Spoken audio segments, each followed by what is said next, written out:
So some would say that the Bible can't be trusted. Some would feel as though, well, since it was written by men, that it really has so many errors in it that it can't be trusted. And that sounds awfully interesting. And it sounds like, it's probably true. I mean, how can something 2,000 years old or even older, really carry with it the weight of reliability? Well, people say things like that based on the fact that there are differences in some of the manuscripts that we have that date right into the life of the apostles. We have pieces of manuscript, for the Bible that date right into the very time of the apostles in their life, meaning that the Christian community were feverish copiers of the text. And yeah, scribes and people that were good at writing were in charge of doing just that. But, the bigger issue is that, there are thousands and thousands and thousands and thousands of manuscripts of the New Testament, and a lot of them aren't even, examined anymore because they're basically all the same. But there's no doubt that you can actually find little places where there seems, there's an error or a difference. And our passage in 1 Corinthians, when it says, if I give away all I have, and if I deliver up my body to be burned, but have not love, I gain nothing. So that's 1 Corinthians chapter 13, verse 3. And the ESV and many other translations pick up on the translated way of saying this, my body to be burned, and they run with it because there are actually manuscripts, old manuscripts that say just that.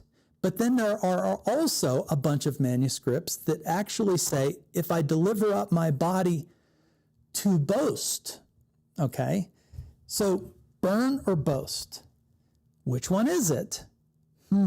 Which one's the correct one? And I would say that it seems like the scholarship that dives in deep on these issues, very good men, and women that are involved in this kind of thing, have concluded that the better phrase is actually to boast, not to be burned. And the oldest manuscripts that we have actually have to boast. And, the more numerous manuscripts that we have, or the later manuscripts that we have to burned. And so what's going on here? I think the first thing to understand is that the little word, that gets copied for either boast or burned is written in Greek the same exact way except for one letter. And so on one hand, you can kind of see, how easy it would be to get one letter incorrect in a word that's very similar to another word. So on one hand, I think there has to be a little bit of patience, with the text and saying, it's just one word. But here's the essential question. Does it really change the meaning? Does it really change the meaning? And this is the largest point. It doesn't change the meaning. Whether, you read it as, if I deliver up my body to be burned, or deliver up my body to boast, it takes you back to the same place. Both, both scenarios where you give away all that you have and that you deliver up your body, either one of those is about being super zealous, which is a good thing. It's great to be super zealous.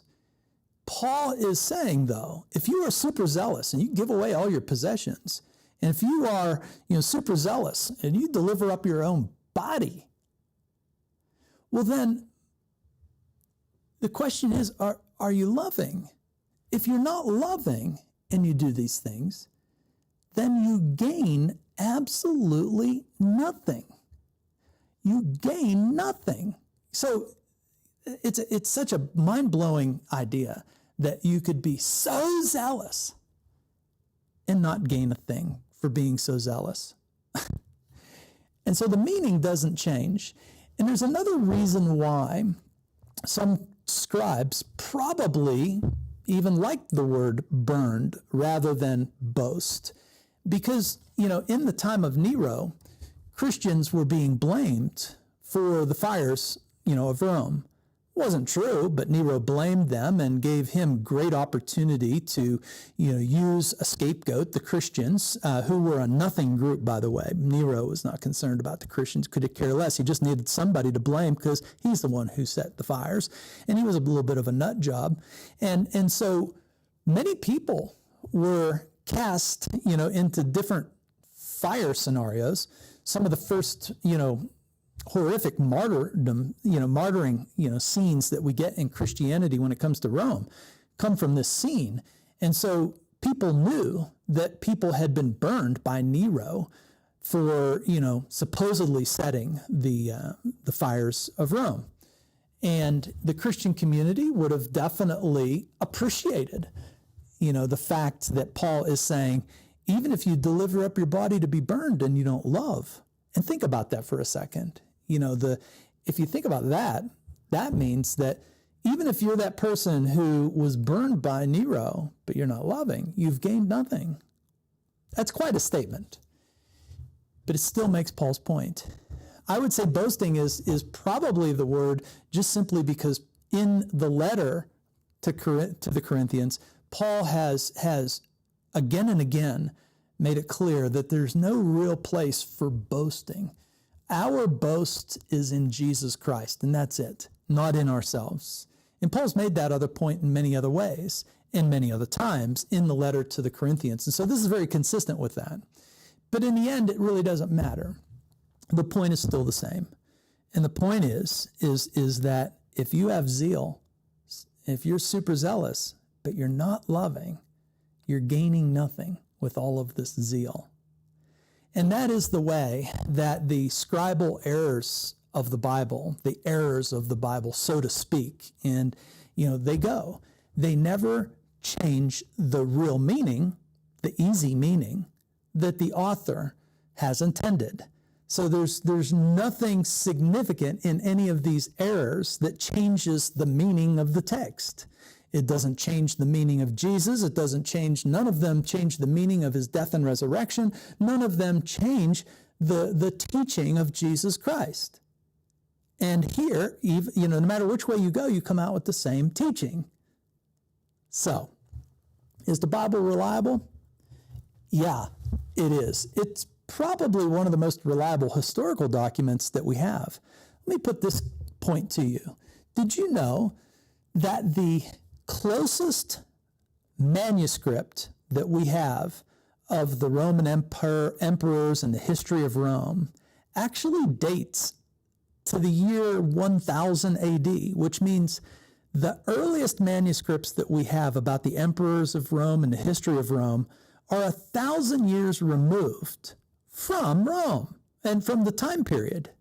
Whereas, on the other hand, the information that we have in the New Testament, the new part of the Bible, it dates, at least pieces of manuscripts date right into the time when the apostles were alive.